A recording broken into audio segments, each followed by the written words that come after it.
Looking Forward Our Way podcast addresses today's critical issues affecting adults in Ohio. We focus on issues that affect our money and our neighborhoods. Our expert guests are here to provide the information and resources needed to address those challenges. We are looking forward our way. Hi, this is Brett. Employment in today's world is a toss-up, particularly for adults who've been in a career field for a long time. The job search process is difficult at best and critical at worst.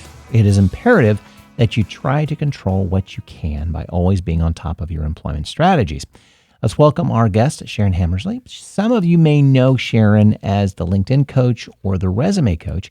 Sharon generously provides job searching information to Central Ohioans in many formats, and that includes working with local nonprofits and libraries through workshops and training programs. Sharon, thanks for joining us again.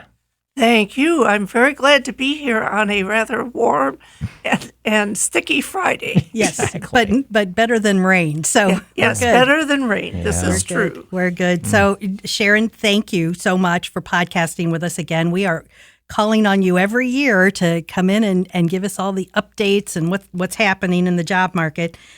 Before we go into details for today's program, we want to hear about you. So let's first discuss your background and services you're providing to job seekers, and you've been doing it for years. Yes, more years than I care to think about some days. Yeah, didn't we both retire years ago? Yeah, we did actually retire. Carol and I knew each other, met at least sometimes at Ohio State, where I was an academic advisor in arts and sciences, working with students to help them figure out what they wanted to do when they graduated. I spent 10 years in the private sector in several different roles, and back in 2010, I decided it was time to go out on my own, and I started my career coaching business. My goal is really to support clients seeking new jobs or a change of scenery in the topsy-turvy world of the 21st century job search. And like you said, Brett, it's topsy-turvy. Oh, yes, and it's not going to get better. No, it's only going to get more complex and complicated.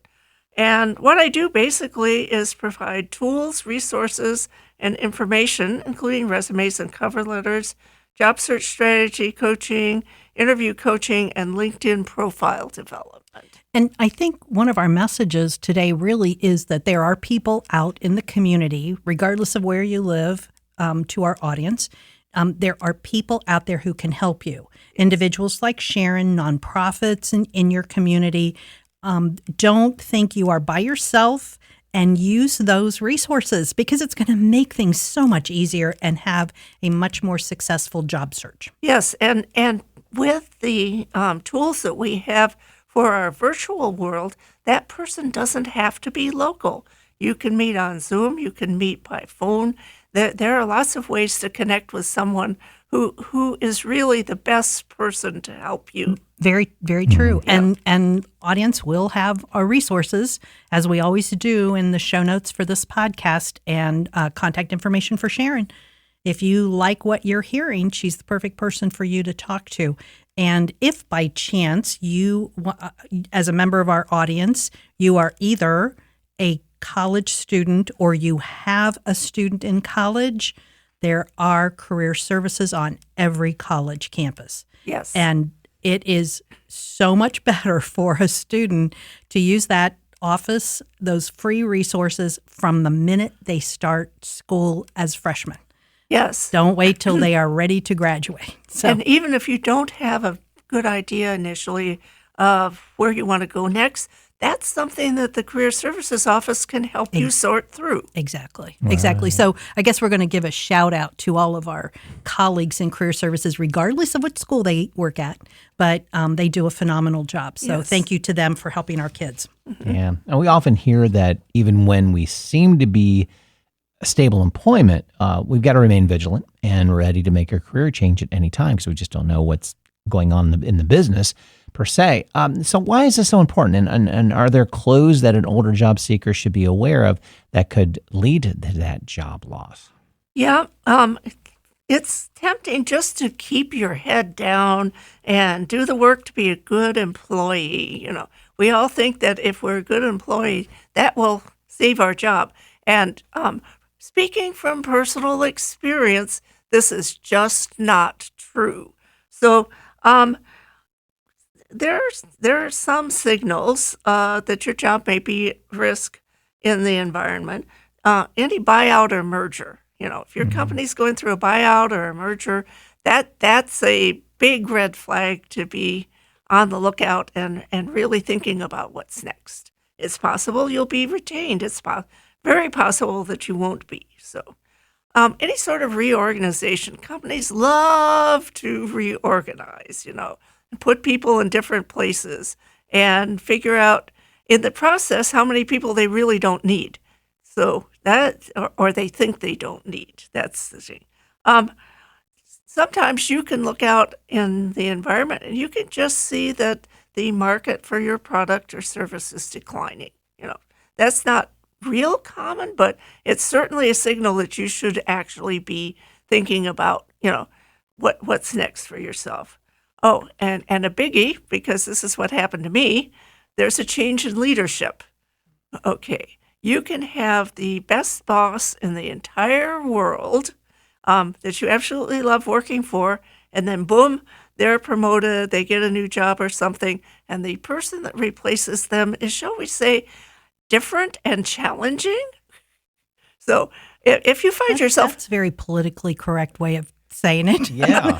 I could use some other words, but hey, this is a podcast, But Brett will not only have to edit it out, but he may have to give us one of those dings or buzzes or something. Yeah. Yeah, right. Well, we all can relate to that. Yes. Our own words to it. Yes. Yeah, right. Right. And then there is automation and of functions critical to your job. And again, this is not just frontline folks. This is mid-level folks as well. There can be parts of your job that AI at some point is probably going to take over. Not tomorrow, but at some point. So, right. Yeah. So the thing that people don't want to do or just don't do is to be aware of their own company. Yes. A reorganization, particularly when there is budget cuts, Yep. is not a good sign. No. And I'm not saying that you should jump ship, but definitely take what we're going to be telling you today with more than a grain of salt, because there could be some bad times. Look at for local information, the plant in Chillicothe that's getting closed, which they had promised it was going to stay open until the end of the year, and suddenly, everybody got their 2-week slip even before summer. Yeah. So it's out there. Yeah, it's definitely out there. And you don't have to be paranoid about any of this. You just have to be someone who keeps their ear to the ground, has conversations, reads local business reports, all of those types of things. And you don't have to do that every day. You just have to keep an eye on what's going on out there. Right. You can get weekend reviews information from local newspapers, business newspapers. The information is out there. It's not hard to find. Yeah, it really is easy to find. Yeah. Okay.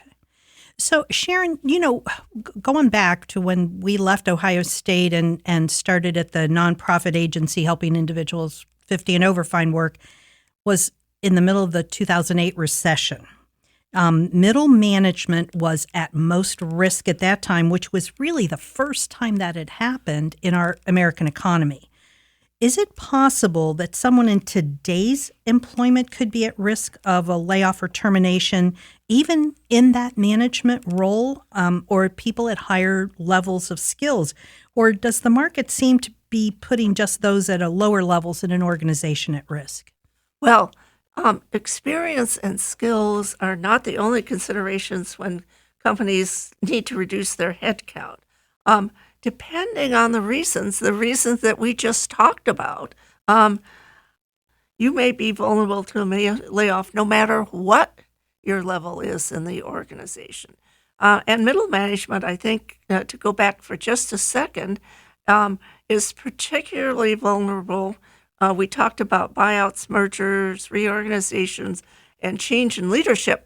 Those are all really big red flags for somebody in middle to upper middle management that it's possible that your job is going to be at risk. Automation can affect frontline workers. Their jobs are, that's been going on for how many years now? 25, 30 years, If you look at, for instance, a auto manufacturing plant, even let's say in 2000 versus what that looks like now, or someone who works, say, in a warehouse, that looks completely different today, and it's highly automated. So, well, everybody is getting all bent out of shape on AI today. Well, the only difference today than it was 20 years ago is that AI has gotten to the point of where it's sort of the everyman computer program as opposed to high-level robotics programming. Yep. So there's nothing new in this. Automation has taken over jobs before. It has normally been a mechanical, manufacturing, physical job skills, where now it's going up the ladder. Yeah, Again. very much the Right. intellectual skills, the analytical skills, those types of things that AI can, in fact, take over at least some of that. There are challenges with it, but Right. There was an article in the paper this week where these young guys have a new company, and their intent is to every job will be done by a computer. Every job. I'm like, well, go more power to it. You know what? Sidebar on that. Isn't that the oddest focus? That is what you want to do. Yeah. I wonder if they realize that means their jobs too. Well, that's the thing. It's just that our job is just we want to make this that it just eliminates humans. Yeah. Ultimately doing. Isn't that the oddest thing? Yeah. But we want to still have something to do. Well, I don't know about that. It's just odd. Well, really odd. Anyway. Yeah. As opposed to making life better, they just want to just right. move it along. Yeah, exactly. Exactly. Yeah. Well, career experts often discuss having a job search plan. What is that? And can individuals create the plan themselves, or should they get some help? And if so, where can they go for that help? Can it be expensive? Well, it may seem overly cautious or paranoid to have a job search plan when you're not intending to leave your current job. Right. However, having some basics in place, and we'll talk more about that in a minute, what you really need to have in place and ready to go if, that job suddenly goes away. You're not at a disadvantage for that. And it really doesn't have to be expensive. There are good books out there that you can do some self-analysis. You can follow career development experts on LinkedIn. I may add a couple of those folks to the resources. Right. Other people that I really trust, they may not align exactly with my philosophy, but my philosophy is not a good fit for everybody. So, there are other folks out there. If you decide you want some guidance from a career development professional, that entails a fee. What I tell folks is this is an investment or insurance policy that you have kind of in your hip pocket so that, again, you are prepared if you need to make a move. Right. Or even if you decide to make a move, Yeah, right. As you just said, too, a minute ago, people should not be going to work every day paranoid they're going to lose their job. Yeah. Back in 2008, that recession hit very quickly. Yeah. And people had no clue what was going on. I remember going to a job fair where the line of people to get in literally didn't just go out the door. It went through a parking lot of thousands of people trying to find jobs in this job fair. So this is a really good time to kind of up your game a bit. Yeah. And that's what we hope you can do after today's podcast. Yeah. So, Sharon, let's go ahead and jump right into this notion of creating a job search plan, or just, and maybe that's too formal of a name, but just creating your plan. Can we assume that an individual should have some idea on the job they want and who's hiring in that field, or maybe not? And should a job seeker first review their skills or just review what jobs they've done in the past? So actually all of the above. Okay. Yeah, really. Before starting a search, you need to clarify what your target roles are. You don't have to narrow it down to just one, but I often encounter people who just tell me, well, I'll take any job I can get. And that's actually not a target. So That's not a good strategy. not a good strategy at all. Also, this is a really good time to ask yourself, are you wanting to stay at a similar level of responsibility? Maybe you want to move up. Maybe you want more responsibility in your next job. Or maybe you want to take a step back with fewer responsibilities. So all of that. And then, once you have that in place, then take a deep dive into your work to date. Really, really dig through that. What are your primary responsibilities and what skills have you used to be successful there? Where have you taken on additional tasks that aren't part of your core job? What recognition, if any, have you received? If you're a manager, do you manage people, projects, or maybe a combination of the two? If you receive periodic evaluations, it's a good idea to keep them so you can remember work that you might otherwise forget over time.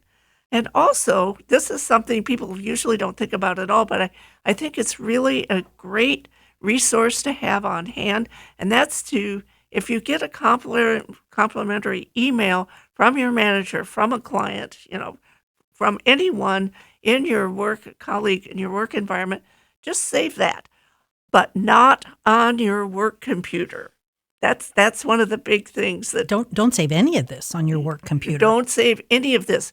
You need, if it's on your work computer, if you get walked out the door, it's gone. So Right. This all needs to be on your device in your personal cloud storage spot, wherever it is, not at work. So Right. yeah. I want to go back to the comment, and this is critical comment. Back in the recession, I hate to keep bringing this up, but it was just a lot of what happened then I'm seeing today. Yeah. Things that are happening to people today. That don't tell an employer to take you'll take any job. Yeah. Number one, you sound like you don't really care about them, their positions that are open, that you have no clue what you can and can't do. But also, always in every situation in a job search, you cannot expect an employer to make decisions for you. Yes. If they're recruiting you, that you are going to them with the value that you bring to them. Yeah. Telling them you'll do anything is not bringing them value. Yeah. It's basically clogging up the process. Yeah. And you're probably gonna get crickets or get Right. kicked out of the consideration pretty quickly. What you're doing is the employer is looking for someone who can solve a problem they have, take advantage of an opportunity they have.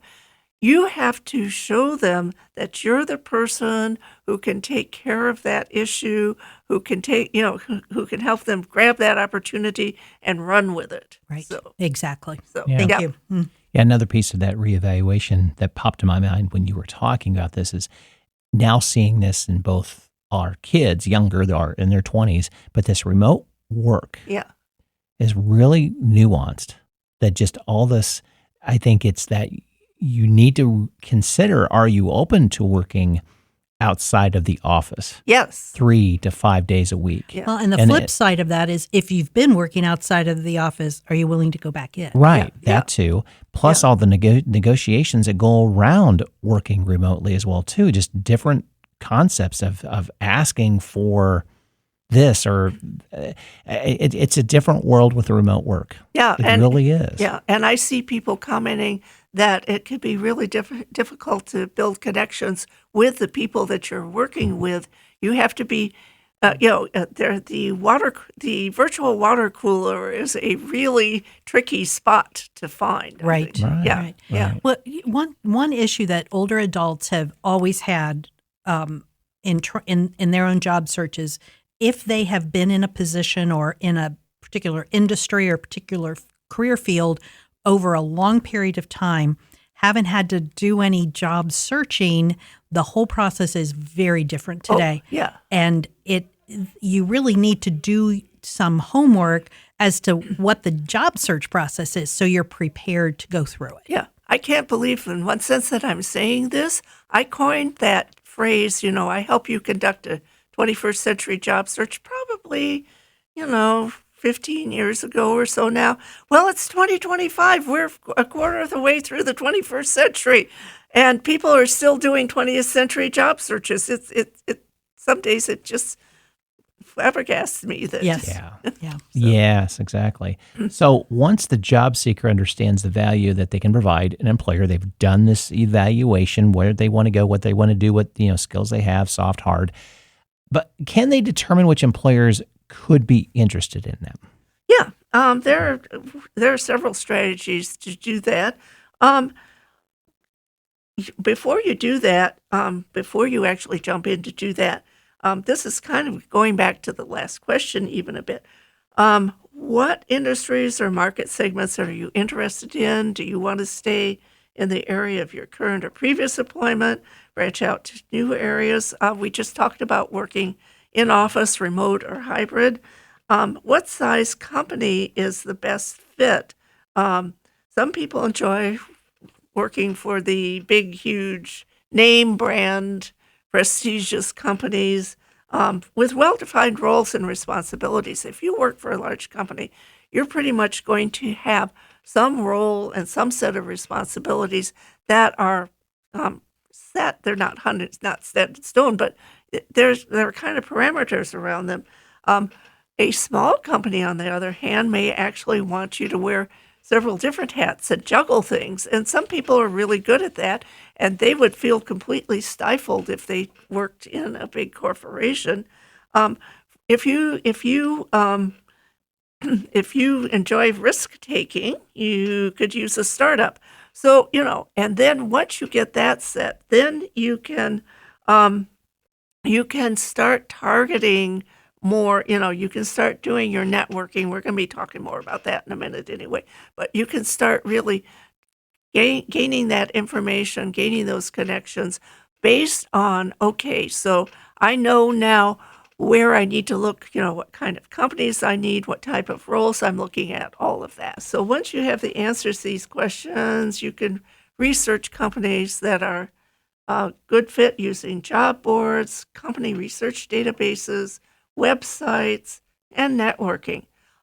You can, that AI has some real value in all of this. For research purposes, you can use prompts such as develop a list of companies in this industry that have between 1,000 and 5,000 employees located in the Columbus, Ohio area to generate a list for additional research. And then you go back, you look at the other, you look at the databases, you look at people that you might know either from previous jobs, that you're connected with on LinkedIn, that you have connections through other types of organizations to start getting really connected there. So and those databases are very easy to get to through your public library. Yes, exactly. Yeah. In fact, I have an appointment next week with one of the research librarians because we had a conversation about that.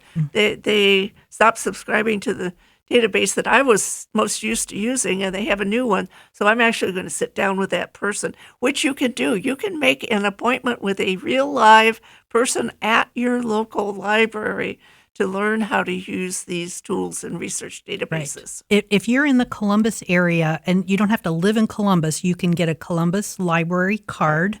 They're free, and they have a special section for job seekers and for employers. Yeah. So employers can get information for their own company strategic planning. But this is not something new. They have been doing this for decades. I remember this when I was in high school. Yeah. And they have really developed their staff and the resources, and you can find them on I think it's the second floor of the downtown library, but also local libraries. And you can get the information you want. And it's much better to have a little bit more information on a group of employers as opposed to that shotgun, send a resume out to 1,000 people and hope you're going to catch somebody not only is interested in you, but that you'd actually like to work for. Yeah, because you could find out based on your research that a company that you thought might be a good fit Well, maybe they just had a big layoff. Right, Yeah. right. And you're going to get that information From the research that you right, do. Yep. right. From the research, from watching those local industry publications, Yep. all those kinds of. Yeah. So we're giving you the steps. Yeah. Okay. You had talked a little bit. We were going to get into some networking. The one comment that clients used to tell me all the time, oh, networking is nothing but begging for a job. It is not begging for a job. Let's help our audience better understand what networking is and how to properly utilize your network and expand it in a job search. Yeah. If you think of networking as begging, you're going to avoid it at all costs. And yet it is, in many senses, you can have a stellar resume. You can have tons of really pertinent experience and everything. But if you think of networking as just begging for a job and you avoid doing it, you're going to have a really hard time, especially now 25 years into the 21st century, connecting with opportunities that are good for you. So a better strategy is to view networking as an exchange of information for mutual benefit. That's how I just describe it. When you reach out to someone in your network, what you're really asking for is advice and information. And you may not think that you have anything to give them in return. What's the benefit for the person I'm talking with? But we all know how much people just love to give advice. And they love to talk about themselves and their jobs. Yep. So that may be the real benefit for them, that they've helped you. So what you're really asking for, and you don't want to just jump into a networking conversation.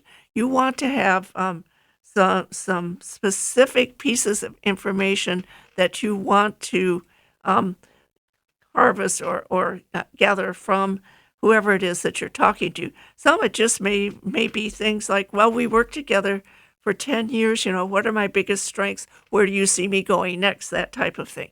If you connect with someone in a company that you're interested in working for, please don't ask them if they have any jobs available.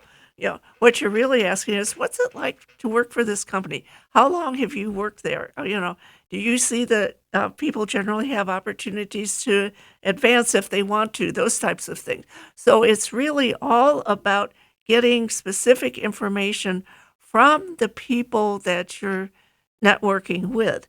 And then the last question should always be, when you're having a network conversation, is, who else should I be talking to? Where else should I be looking? I think that that's really important. Not everybody has a good answer to that, but people really, they want to help. They really do. And if they can give you, well, I know, Susie Jones in Angry Chocolates, that's one of my favorite companies. That's what from Liz Ryan, who's an author I follow. And I think she'd be a great resource for you because, Angry Chocolates is on the rise. So go talk to her about this too. So, and there are several other resources that you may not have thought about that can be helpful in expanding your network.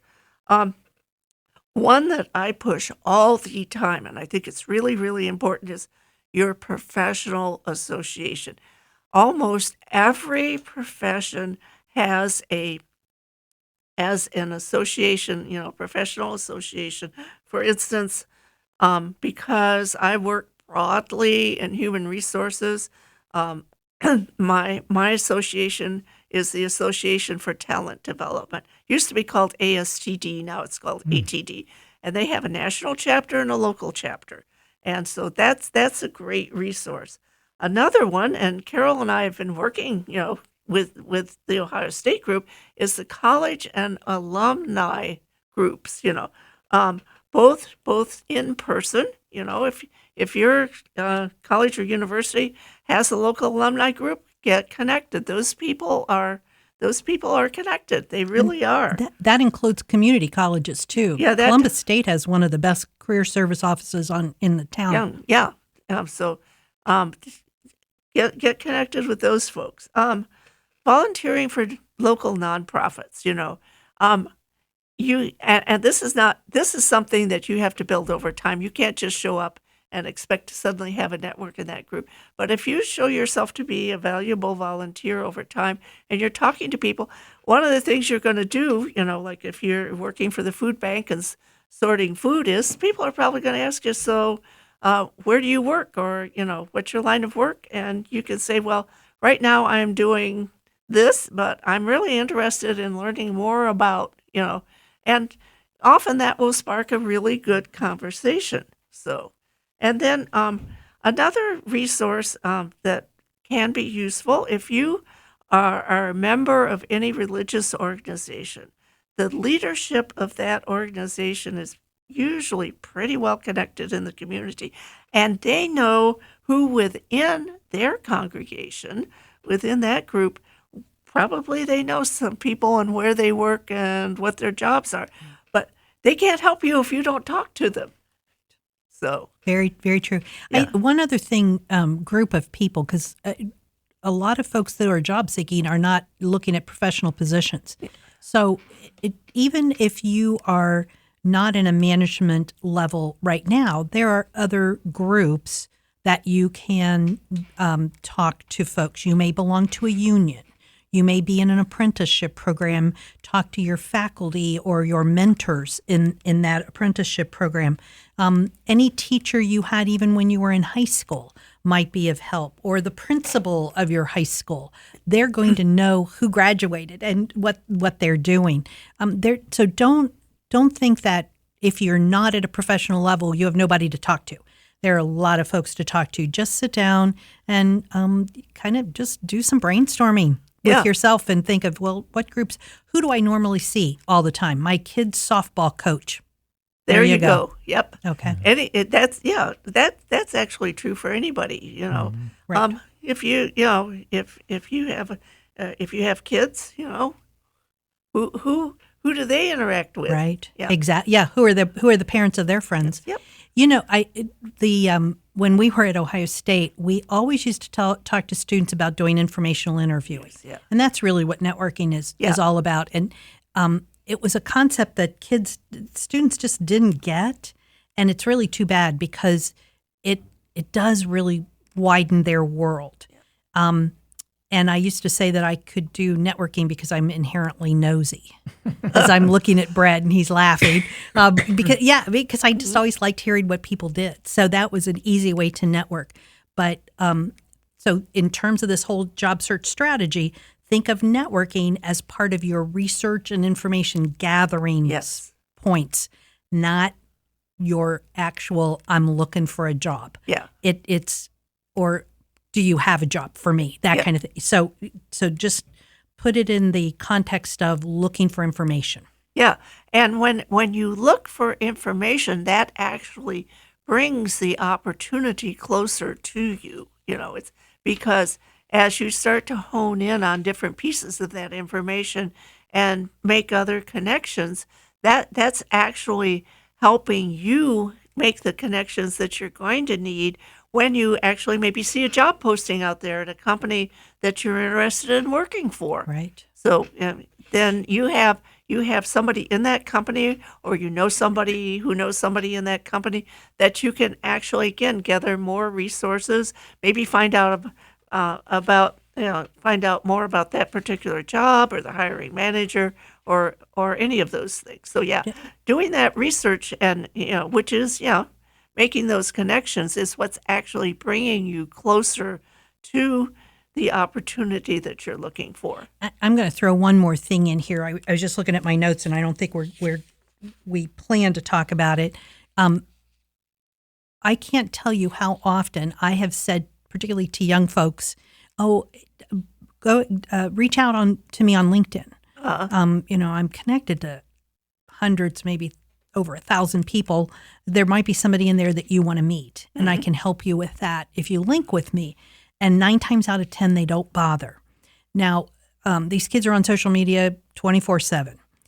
For young people, for those who aren't on LinkedIn now, who are thinking about looking at a job, it is where you need to be to gather information, to find out about employers, figure out what's going on. and to build your network. And so I just wanted to plug that in here. Yeah. Yeah, we could do a whole show on that. Oh, but absolutely. I think we did a while back. Maybe I was just going to think we have. we should probably put that in the, We will resurrect all those old podcasts we've had with Sharon for everybody. Exactly. Well, there's a ton of information that has to go into a resume, and we can maybe outline a little bit. I mean, does it all go in? I mean, everything we just talked about, and what other items should be ready and updated at all times as well, too? Okay, so it's kind of tempting to cram your whole professional resume into whole professional career into 2 pages. But the purpose of the resume really is to provide a snapshot of your career path, focusing on what's most valuable to a future employer. So if you view your resume as a critical document in one piece, but definitely not the only piece, the tool that you need to have in your toolbox, resource that you need to have in your toolbox, that's a start. Cover letter template, because sometimes you see on applications, don't send a cover letter. Sometimes they want a cover letter. So you need to have something ready to go. A cover letter template is something that you can easily adjust to the particular job you're applying for. Just have something ready that you can kind of fill in the blanks. I'm applying for this position that I learned about by here are my chief skills and experiences that are a good match for the job, that type of thing. Make sure you edit those letters before you send them, because I have done that myself. And done a template and then didn't fix something for the next employer. Yeah. And then your LinkedIn profile, we just talked about this, really needs to be up to date. Recent headshot, robust list of skills that are valuable to any employer. Your About section needs to speak to what makes you a unique and valuable employee in the role that you're targeting. So all of that, and it can take some time. People, I encounter, young folks are one target audience, but I speak to people who are mature workers. I said, well, I'm never bothered with a LinkedIn profile. It seemed just like Facebook to me. And I'm like, well, Not even close. Not close. Exactly. Yeah. And it takes quite a while to get the LinkedIn profile, because to be really credible, you have to have all of the good basics and the information, and you have to have a network in place. If a recruiter comes and sees that you have 10 connections, they're not going to be interested, most likely. So that's something. And then also references. In the olden days, the last thing on our resume was references available upon request. Well, that shouldn't go on your resume now. But you may have informal references in the form of emails or certificates or lots of different things. For actual references, people that you want to write a reference for you, that's what LinkedIn is for. You can ask folks for references, and you should also provide them one. Then it should be mutual. But you can ask for references, just like you could in the quotes real world, from colleagues, from clients, from vendors. People ask, well, should I have a quotes personal reference like a friend? And I'm going, no, not unless they really know your work history. Everybody can say you're a nice person, but that's something. But yeah, recommendations. And here's the tip: if you have those email notes and or certificates, there's a section on LinkedIn called Featured where you can post those and people can see them. You just turn them into a PDF and upload them to your LinkedIn profile, and there you go. So that's another credible source. So as we're listening to all these bits and pieces of information, and that's what's really important in getting yourself to the point of being ready for your next job search, there's a lot of information you're collecting. Information from the library on employers, information on employers from business periodicals, magazines, newspapers. You've got all of these contacts you're making with your network, or people you're finding as you're talking in your community. You've got a resume. You're all ready to go. How do you keep track of all of this? Okay, so this is something that people also don't think about often. Record keeping is absolutely critical to keep you on track. We haven't mentioned so far a document or a spreadsheet that you use to keep track of all of this. And it can be pretty straightforward. If you're relatively familiar with Excel, you can just make an Excel spreadsheet. You can use Word or, Google Docs or whatever. The main thing is that you keep that up to date, and every time you get a piece of information, it goes in there somewhere. So, for instance, if you meet a new contact, you want to capture the contact information for that person, and what you talked about and what any follow-up actions are for. And of course, you want to track every application from start to finish. Even if you get an application and 15 minutes later you get a bounce back that says, sorry, you're not qualified. That can actually tell you something, because you can see patterns. Are you getting to first interviews? Are you getting to second interviews? But you're still not getting offers. Then, that's a way to kind of track where you are and see where there might be any sticking points that you can work on. Maybe you need to be more diligent about preparing for interviews, practicing for interviews, those types of things. Maybe you just need to tweak your communications with folks a little bit so that they better understand, who you are and what you offer to them. But that's a great way to track it. So, that tracking tool, is really, really important. And especially for those who really hate writing thank yous. Yeah. This is the way for you to keep track that you have thanked people, closing all those loops. Yep. And then if you actually do get a new job, you can thank people again because they were critical to you getting that position. All of that is going to make a difference, particularly when you're looking at the next round of when you're job hunting. Yeah, exactly. And you're also going to need to make edits to your resume when you're actually applying to a job. You have a foundational, basic resume that has your information, and then you tweak it a little bit when you're actually applying for a job. So you need to keep a record of that particular resume, whatever your filing system is, Right. Yeah. But if you save time by doing good record keeping now, when you're looking for somebody's information, it's not so hard. It's right there. And I have a story. I've said it a million times, but it just fits. It fit the scenario at that point in time, and I think it's gonna fit into what we're moving into in the economy today. One of my volunteers applied for a job. The employer decided to hold off on the job hiring. They had 25 people who had applied. And so when they decided they did have money, they were going to fill the job, they started contacting those 25 folks, and nobody even remembered that the company or they had applied for the job or what the job was until they got to my volunteer, who had done incredibly wonderful record keeping.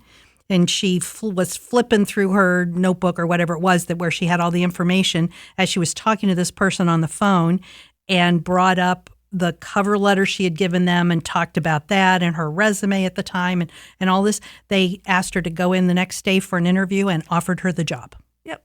Now, this is somebody who had been applying to positions for a while. And so this was and she really wanted this job. So it was critical. They had planned, had they not found anybody in that first group of 25, to just repost the job, but they wanted to give the original applicants an opportunity to up their application. Again, nobody was ready to do that. Yep, except the one person Except who the was one prepared. person, yeah. Who was So- prepared. Yeah. Exactly. So, And that's the whole thing, really, is being prepared. Maybe this is a new, what am I trying to say? Concept, yeah. Don't be paranoid, be prepared. Exactly. Yeah. Very good point. Yeah. Yep. So if we look at an individual who's nearly ready to retire from full-time work, but maybe that person's looking for the new gig, how do strategies change to accommodate that shift in this new direction? I mean, they may want to reduce hours that they're working or moving into a new career field or industry. What do you suggest they change in that job search strategy? So the most important strategy for this individual is that informational interviewing part. And they are, and they're casting a wider net than you might, if you're looking for a specific job, you're going to cast a wider net because you're literally trying to figure out what's out there. And then you just look at the people in your network in all kinds of different places.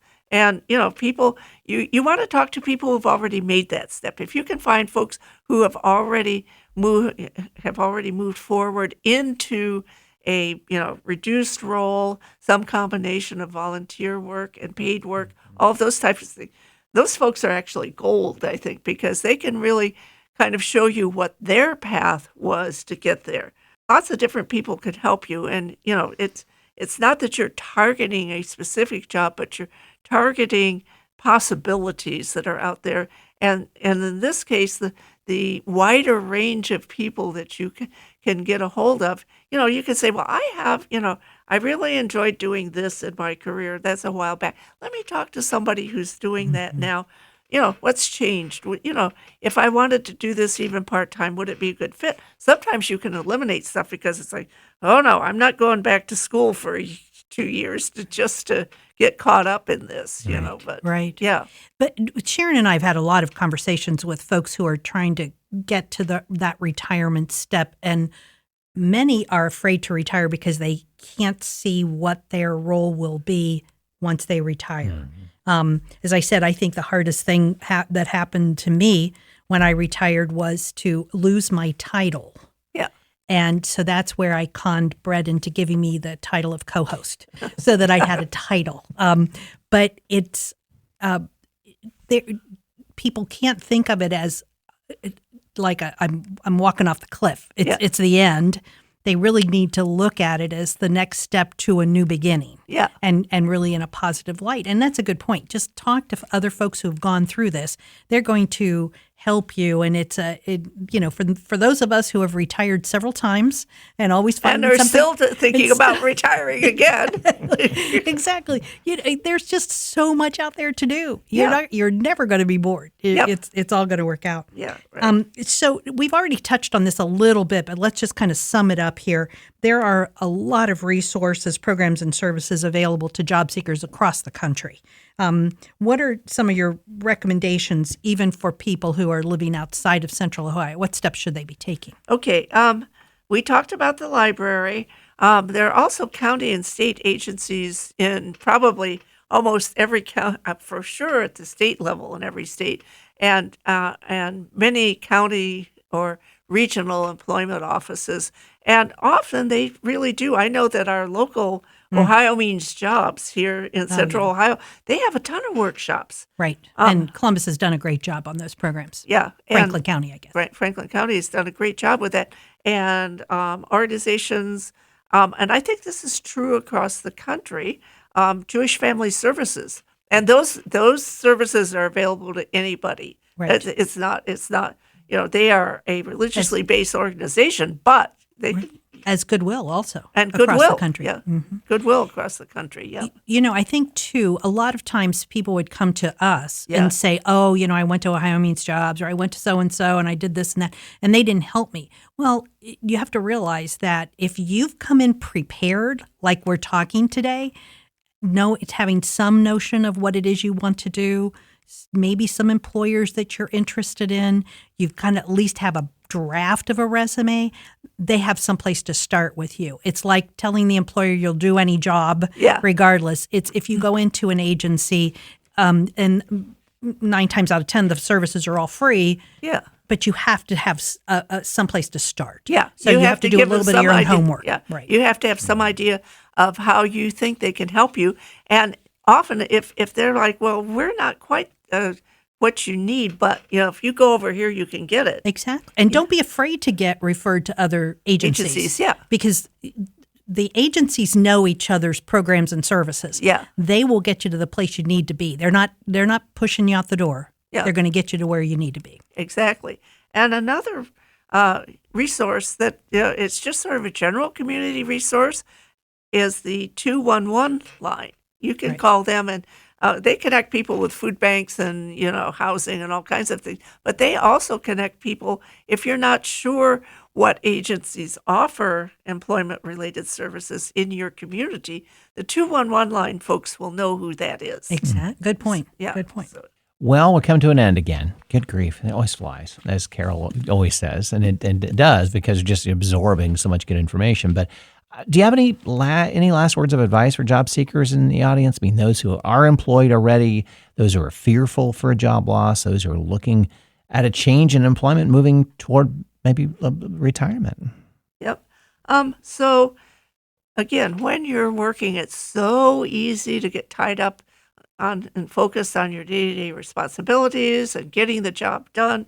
And companies, for the most part, sadly, I think, are not great at promoting growth and development of their employees. So it falls to you to ensure that you're keeping up with trends in your industry, keeping your skills fresh.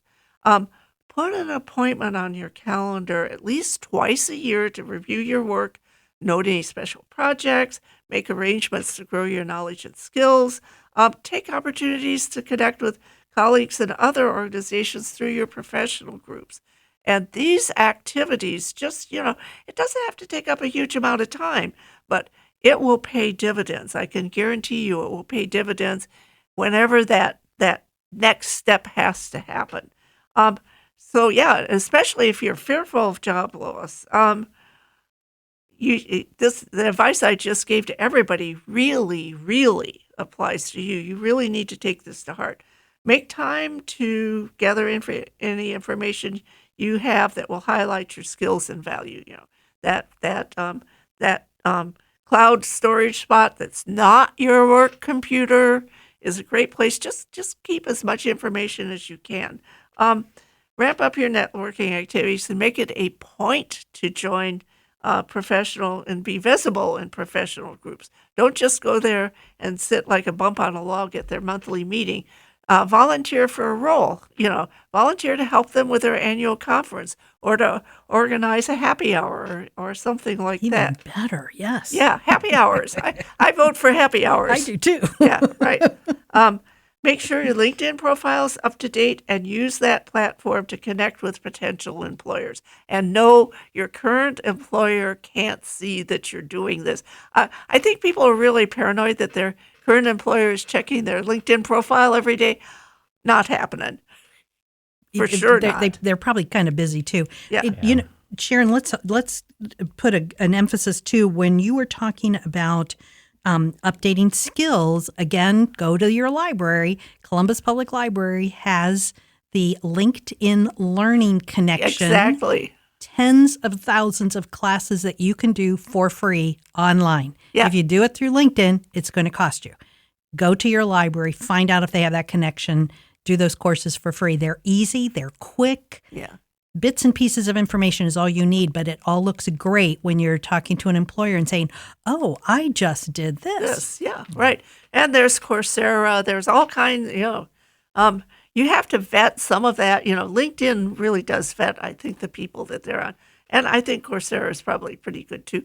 But, just look and you can figure out where it is that you're going to find the most recent version of your skills and make sure that you're upskilled to that level, because that means that the next employer that hires you, you can just walk in the door and start working. They don't have to train you. And employers are notoriously not very good at training people either for jobs. They want you to walk in the door and do the job. Exactly, because they have problems and they want you to solve their them problems. right now. Yep. Wonderful. Yep. Wonderful. Yep. So, and if you're looking to move back a different role and widen down your career, again, your network is really your best resource for helping to discern what that next opportunity looks like and how to get there. So wonderful. Yep. Sharon, thank you so much for all of your help and wisdom and knowledge and willingness to help our audience and folks. That this information is free to you. Take advantage of getting what it is you need for your own job search. And we just want to thank Sharon as the resume and LinkedIn coach and our local expert. Listeners, thank you for joining us. Don't forget to check our website show notes for contact information and the resources that we discussed today. And you can find all of this information on our website at lookingforwardourway.com. We're looking forward to hearing your feedback on this and any of our podcast episodes. The views and opinions expressed by the experts interviewed on this podcast are their own and don't necessarily reflect the views of the podcast hosts or any affiliated organizations. The information provided in these interviews is for general informational purposes only and should not be considered as professional advice. Listeners are encouraged to consult with qualified professionals for specific advice or information related to their individual circumstances. The podcast host and producers don't endorse or guarantee the accuracy, completeness, or reliability of any information provided by the experts interviewed. Listener discretion is advised.